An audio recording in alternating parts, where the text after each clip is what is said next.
If your life sucks, if you are turning to your phone, drugs, alcohol, porn, video games, food,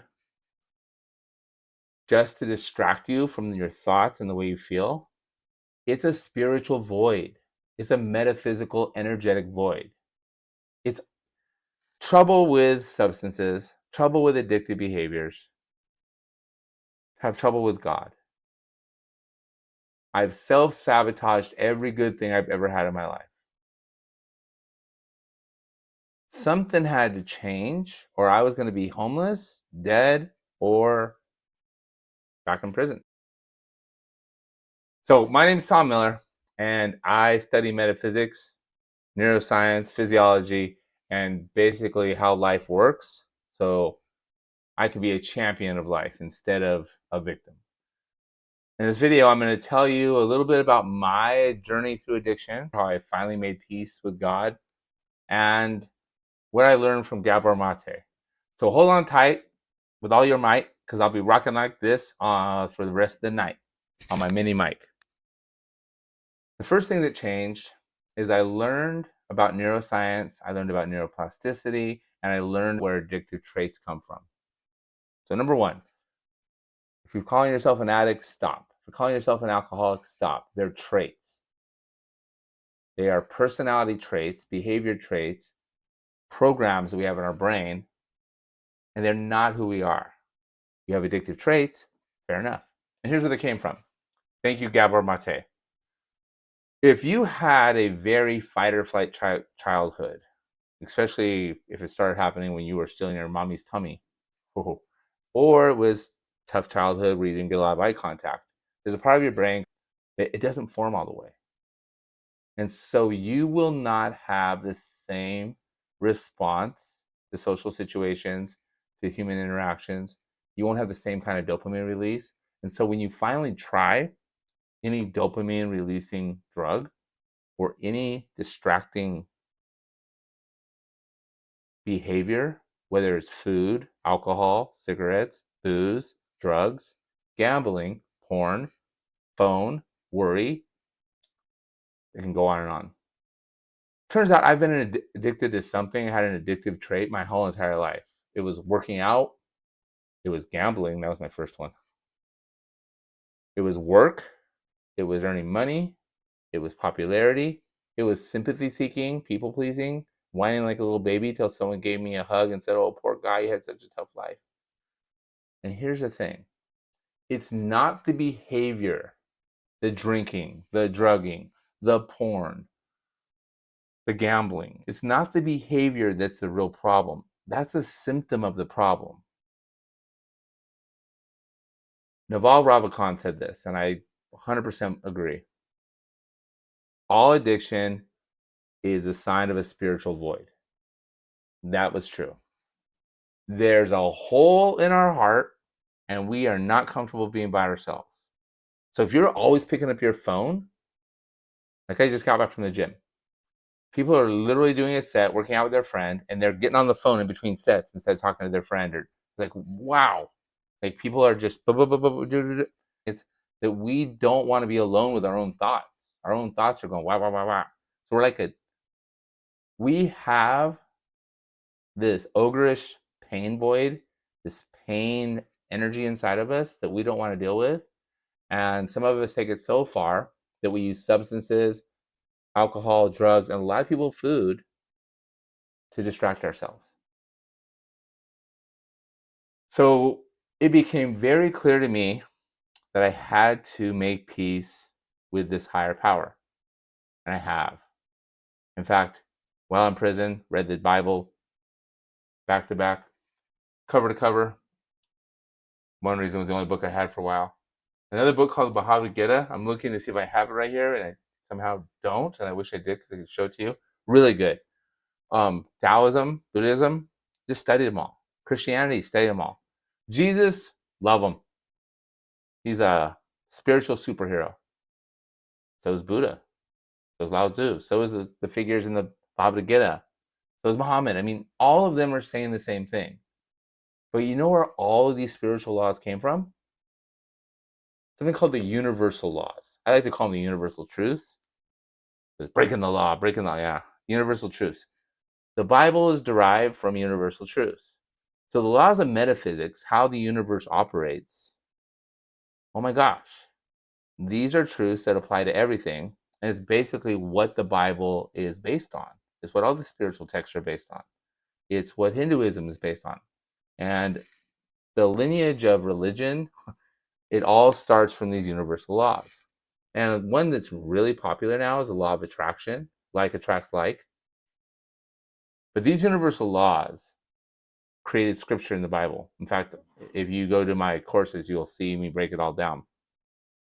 When I realized that there's these universal laws governing the quantum mechanics of the universe, and they have been forever, everything made sense. And for me, God became G-O-D, get over defining it. I love every religion because they're all right. But here's the thing, none of them are wrong. They're all correct. And they all stem from these universal laws. Everything's energy. God is an energy system. God is pure love, light, and life, energy. And for me, God means G-O-D, get over defining it. Because we don't have to fully understand that there's a source where all energy comes from. And there's a law of relative energy, the law of energy transmutation or transformation, meaning energy can't be created or destroyed, only transformed into different forms. It's amazing how everything made sense. As long as we believe that there's a higher source of energy, the highest source, and that source of energy is pure love, light, and life, and it goes through, call it your spirit, your soul, and then comes into your body, and as long as we can let that in, we have access to this infinite intelligence. You don't have to beg it. You don't have to plead with it. You don't have to. It helps to write your thoughts and make sure your desires are really clear. But you don't have to beg, plead, get on your knees. You don't. It doesn't work that way. But you do have to align your thinking, your intention, which is your emotional state, your desires, and your actions with what you want. And by what you want, it's not as simple as saying, hey, I want this. Or is it? It's a matter of becoming the type of person who has that. Big one, I want to be rich. Okay. What would an abundant, prosperous, wealthy person be like? They wouldn't be scared of not having money. They wouldn't be stingy. They wouldn't cheat, lie. So you start embodying these values and you start aligning with those emotions. You start feeling as if the desire is fulfilled. Neville Goddard, very famous metaphysicist from long ago. Brilliant. There's another guy named Thomas Trottle. They were before, that was even before Napoleon Hill and Dale Carnegie, and then came Eckhart Tolle and Gary Zukav and Tony Robbins and Joe Dispense. It's the same exact information. All of it's the same. It's from the universal laws. The Hermetic principles, also from the universal laws. When you understand that everything is energy, including the highest source of energy, which we'll call God, I like to call the truth, because it's like the ultimate truth of universal truths. Call it the source, the vortex, the universe, source energy, or God. And some people just like to call it Jesus. It doesn't matter what you call it. But just to call it something and talk about it and tell other people about it, but not embody it and actually align with it, it's useless.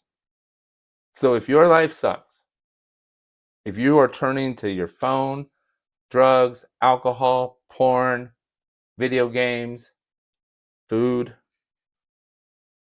just to distract you from your thoughts and the way you feel, it's a spiritual void. It's a metaphysical, energetic void. It's only energy. It's just energy. You are energy. Everything is energy. This flow that we get from this highest power, it's energy. It's non-discriminatory. It doesn't care what religion we call ourselves. If you ask me what my religion was, by the way, I would say love, light, and life. I'm a life champion. Champion for my life and champion for the lives of others, but aligning with the ultimate truth. And that ultimate truth is the source of all light. It's always available and it's always there. Last thing, if you had a tough life situation, like for me, my friend Luke had all the video games, always had food in his refrigerator, two parents that both worked and gave him money and snacks and love and compliments. And he had some chores, but he got them done and had fun and played and got to his little league games and soccer games and all kinds of fun stuff. My childhood, exact opposite. I loved going to Luke's house. In fact, I'm pretty sure they got sick of me and sent me home. But I just wanted that to be my life. And for a while, I was really resentful. Here's the deal. We have a life force, call it a soul, call it the Holy Spirit, call it your essence, call it your presence. It's the thing that makes your fingers move. It's the same thing that makes flowers bloom. But with ours, we have this soul, this essence, plus we have a physical body. Now we have this intellect and free will where we can have beliefs and choices. My theory, hypothesis, is before we get into this physical body, our soul, which needs to evolve still, makes a deal for our life situation. We get into a life situation with limitations, with obstacles. One, because we agreed to it before coming onto the earth. Two, the harder your life situation is, especially if you're one of those guys out there like me who didn't have a dad, who doesn't know their biological dad, and had a stepdad that was a complete, what's the word I'm looking for? Oh yeah, a-hole. Then, I mean, he really was. He sexually abused people, beat my mom in front of me, killed himself in the car. I mean, it's just nuts how bad it was. But that's why we're supposed to turn to this higher source of love and light to make up for what we're not getting from our parents. Those of us who have life situations that are lacking the parental love, it's because our role is to turn more to this higher source energy and to let it flow in without as much resistance. So when I stopped resisting source energy, God, love, light, and life, and just let it flow into me, everything started changing. Mostly my peace of mind, my clarity, what I was put on this planet to do, what I feel great doing. And I learned to let go of my past mistakes because they're just like corpses I was carrying around. And I learned that everything's connected and everything's energy. You and I were connected. But our ego, our mental structures, our energetic operating systems, they don't allow us to feel connected yet. But we're waking up. More and more humans are waking up and realizing, hey, I'm more than my physical body. But I don't really like that religion or that religion and that religion. You don't have to. You just have to believe that there's an energy source higher than the sun, higher than our physical bodies, that connects and flows through all things, that is non-judgmental. It fills us with as much love as we can handle and take, or choose to take. And with that, we can create the life experience that we desire. In fact, that's what we're supposed to do. That's what our mission is, to take this infinite intelligence, universal wisdom, universal source energy, bring it into physical form, and turn it into something beautiful that we share with others. More on this later.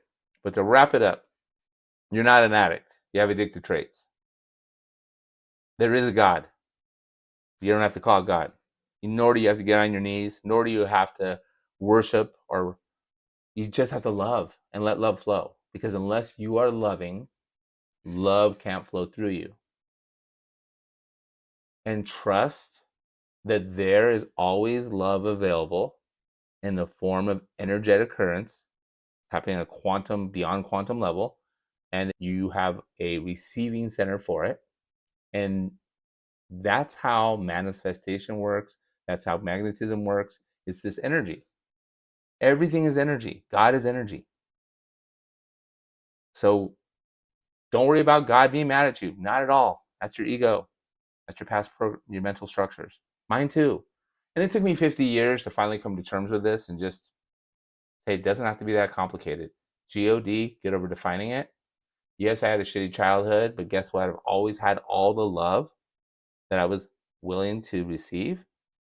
And now I can let it flow into me, share it with you.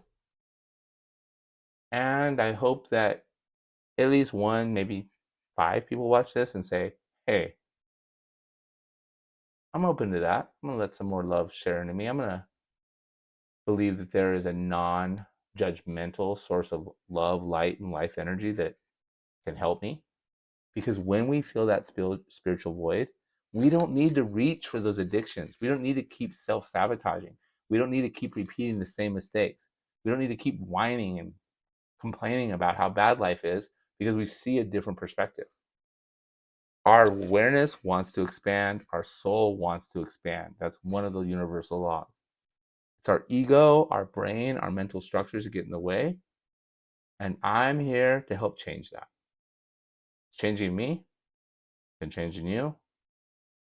Because we're all in this together. We're all connected. We're all energy. All right, I'm sending you love, light, and life. And I love you. It's inevitable. We all have love for one another. It's just we also have egos and fears that stop that love from flowing in the physical realm. But it's there. All we have to do is remove the resistance. All right, until next time, go forth, share your love, share your light, and create something with that. Because that's what we're put on this planet to do. Create with love, share, alleviate suffering, and live as life champions. I'll see you next time. Oh, yeah. You know what to do if you like it. I want this message to get out to as many people as possible. So if you're not going to make the videos, at least share them with someone that this could help.